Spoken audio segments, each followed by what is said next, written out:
I think that the big question that we're trying to answer ultimately is whether or not we're entering or have already entered a new policy paradigm, one that's very different from what we were used to in the post 2008 experience. And in terms of what we're going to try to cover, we are going to try to answer this question of, is this a genuine policy paradigm shift?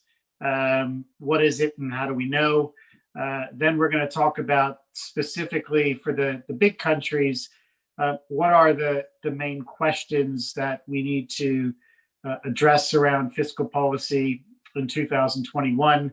We're going to talk a little bit about some of the interesting supply dimensions that come from fiscal policy. And then we're going to try and cover a little bit about what the role of monetary policy is in this post-COVID environment. So we've got 5 speakers. So Michelle Gerard, Ross Walker are our co-heads of global economics. Giovanni Zanni is our chief economist for the Euro area. Blake Gwynn is our head of US race strategy. John Nervosi is from our European rates strategy team. So before we start going into the content, I'm going to start with one question for the audience. I want to see where you're at in terms of the policy paradigm. So if we can put that, the one and only polling question up. So I'll read it to you. It's a long question with very simple answers. So the policy mix will be similar to the post-2008 period.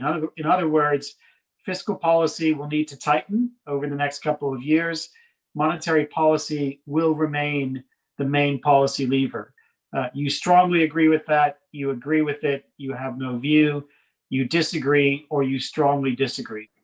It's evenly split, and I'd say that there's maybe a slightly larger amount of you that disagree. And I think it's interesting because it makes for a great debate. So Michelle and Ross, I'm going to throw a lot of responsibility on you. We'll start with Ross first, but I think we're in the strongly disagree camp. We think this is a new policy paradigm will look substantially different from what we had in 2008. So we'll start with Ross. So what is your impression of why we think it's different, how we think it is a new policy paradigm?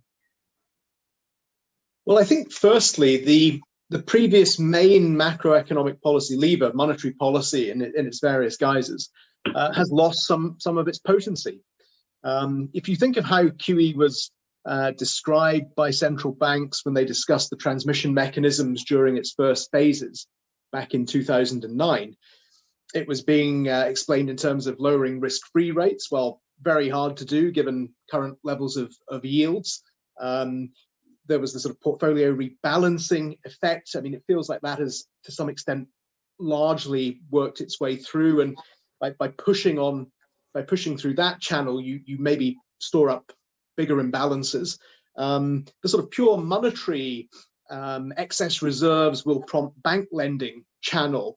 That never really seemed to function. And the bank lending surge we've seen this time, I would argue, is really more a reflection of fiscal policy. It reflects state support through lending schemes, and of course, pretty extensive lending guarantees being provided by the government. So it's really, I think, the lending surge even this time is a fiscal rather than a monetary phenomenon. So the traditional monetary levers have been less powerful, but also the COVID recession itself was caused directly by government policies. The lockdowns, it wasn't an exogenous shock that governments could distance themselves from. It was a direct consequence of government policy, and therefore I think governments felt they had to address that, to counterbalance it, to compensate sections of the economy, and the easiest way to do that is via fiscal policy. So I think some of the ideological baggage was also ditched, to the sort of the sense that, well, we should have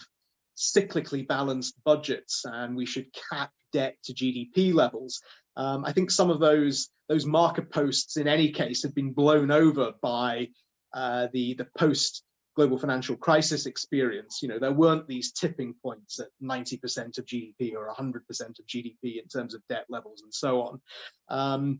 And finally, I think the electorate's appetite for another round of austerity just wasn't there, and the political class, we've seen obviously a more febrile political environment in a number of economies. The political class just simply wasn't prepared to pursue that old orthodoxy. So the net effect of it is that it feels like we sort of got in our Doctor Who TARDIS and went back to the 1960s, and here we are with fiscal policy once again as the main lever of demand management. We've had, of course, activist fiscal policy for periods before, but never as explicitly as the lever to support demand. And I think that's what's changed. And given the outlook over the next few years, we don't really see that changing dramatically. That new philosophy, we think, is here to stay. And Michelle, what do you think about the policy paradigm and how it's changed? You and I have talked about this many times in the last year. So I'll pick up a little bit on where Ross had left off, which is sort of looking forward. I think when you talk about the difference now versus the post-global financial crisis period, it gets back to the idea that there is no political appetite really to reverse course. And that's true whether we're talking, I think, on the fiscal or the monetary front. The popular, the whole thing toward populism is, as Ross says, there's just no tolerance or acceptance, I think, toward returning to more austerity. I mean, let's face it, the cost of such massive fiscal stimulus is very low until policymakers are sort of punished, if you will, with for the aggressive spending. It's going to be hard to argue against it. I mean, think about, we were discussing, you were just saying, Jim, watching this Brookings Institute arguments for the fact that this is the time policymakers should be borrowing cheaply to more aggressively use fiscal policy, I think, on both social and environmental front. So the fiscal story, I think, is very unlikely to reverse course. And then, of course, you've got the monetary side, which is completely different. Remember, in the post-global financial crisis period, the minute that we saw the recovery take hold, central banks wanted to get off zero to give themselves ammunition in case things turned down. That's absent now. And remember, people talk about the mistake also made by the Fed was when policy did very explicitly turn expansive under Trump, the Fed used it to get more aggressive in reversing the monetary lever. So now we've got central banks, and again, going to the Fed leading the way, very explicitly saying, hey, we are not going to be preemptive. We're not going to raise interest rates because we're worried about the longer term inflationary consequences of higher inflation, of keeping this stimulus in place. We're actually going to welcome it. We'll tolerate the overshoot. So, and then there's, of course, the angle that all the QE support for allowing fiscal policy to remain in place is another reason for policymakers to move slow rather than fast. So it's a completely different environment. I think, as you said, we are definitely in the strongly disagree camp in terms of whether the policy paradigm is anywhere close to what it was versus the post-global financial crisis.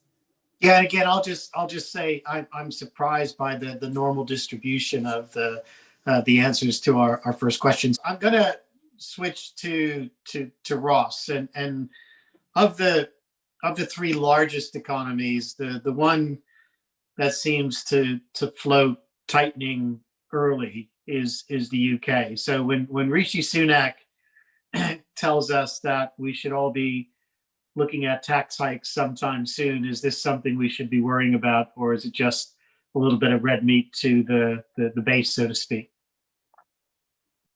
Yeah, I think it's very unlikely that we will see in the UK material tax rises in the next few years. There's clearly a bit of a battle going on at the moment between the Chancellor and the Treasury on the one side, who are always more conservative financially, and the Prime Minister and others on the other side, who are pushing a more expansionary fiscal policy. Typically in these things, there is only one winner, and that will be extra spending. I think the Treasury knows that it's, at least for the next year or so, we're on this sort of ultra expansionary fiscal setting as they set out in the 1-year spending review. I think what the Treasury is really just trying to do is to sort of rein in expectations about how far this might go in the future. But again, I think it's going to be politically a futile exercise, because before too long, we will be running into the pre-election period, and you're certainly not going to get any meaningful fiscal tightening then. The Conservatives also have some election manifesto commitments not to raise the main income and expenditure taxes. And without putting those taxes up, and quite significantly, you're just not going to raise much revenue. So the sort of gesture politics of, for example, things have been trailed, some additional capital gains taxes. In reality, you're not going to generate much revenue. You will probably antagonize parts of your own electoral base. There's really not much point. But what I think it tells you about the political row that's brewing is there is a fight over whether in 5 years' time UK public expenditure is going to be the low 40s as a percentage of GDP, or whether it will feel much more continental European, Scandinavian even, in the sort of high 40s, maybe even pushing 50%. That for me is the big question in terms of UK fiscal. Just how high is public spending going to go, and to what extent will taxes rise to partially fund that? Okay, so I'm gonna switch to Giovanni, who I think has the hardest job on this call, because your task, if you're willing to accept it, is to convince the market that the euro area can deliver fiscal policy, and alongside that, convince the market that the recovery fund is real, it's a game changer, and it's going to pass. So I'm going to hand it over to you, because I think this is probably one of the most important messages we're trying to get across to people for 2021. Okay, so I accept the challenge, and I think it's not that difficult to prove it. I mean, first of all, with facts, because I mean, if you look at the fiscal reaction this year, the fiscal impulse is not that different from the ones that you had in the US, and only slightly smaller than the one in the UK and Japan. So it's not that we're not doing anything this year. The second point is that on top of this kind of above the line fiscal expansion, you also have like a very large financial safety net through public guarantees to loans and through tax deferrals, that it's not in those numbers, but it's more than 20% of GDP. So it's like an additional guarantee for the economy. And the third point is that, yes, we've created the recovery fund, which is 5% of GDP. That's also quite large, and it's not just for the kind of cycle for the short-term recovery. It's actually for the long haul. And maybe that's the other key block that it's very important for the euro area. I mean, everything that we've heard from Ross and from Michelle about general reason for a change of paradigm on the fiscal side, it applies especially to Europe. I mean, on the economic side, we have, like everywhere else, low rates and a large output gap, but we also have a very high savings. We have a very large current account surplus. So these are all conditions that are perfect for very high fiscal multiplier and to make fiscal expansion super sustainable in this situation. So that's on the economic side. On the policy side, we had Draghi saying for years that fiscal policy had to be a continuation of monetary policy, and now with Lagarde, we have all the elements in place for that to happen. That's why they're doing PEP. That's why they're providing support for all this supply that is coming to the government, and that's the explicit reasoning behind what's happening on the monetary policy side. And the third point is politics, which I think is a key trigger. And politics, by politics, I mean, also Brexit, also COVID, but more in general, the fact that there has been a realization that we are fighting against a populist wave. And so fiscal policy in that sense is not just the popular or populist thing to do, is also to fight populism and to get the euro area together. And that's why you had, for example, in Germany, this big change of view this year. Scholz, the finance minister, talked about an Hamiltonian moment for Europe. And for me, that means that, you know, the fiscal policy is an element of this political construct, and it's not just for the short term, for the recovery, but it's something maybe not forever, as we used in our title for the year ahead, but definitely for the next 5 years as a time horizon.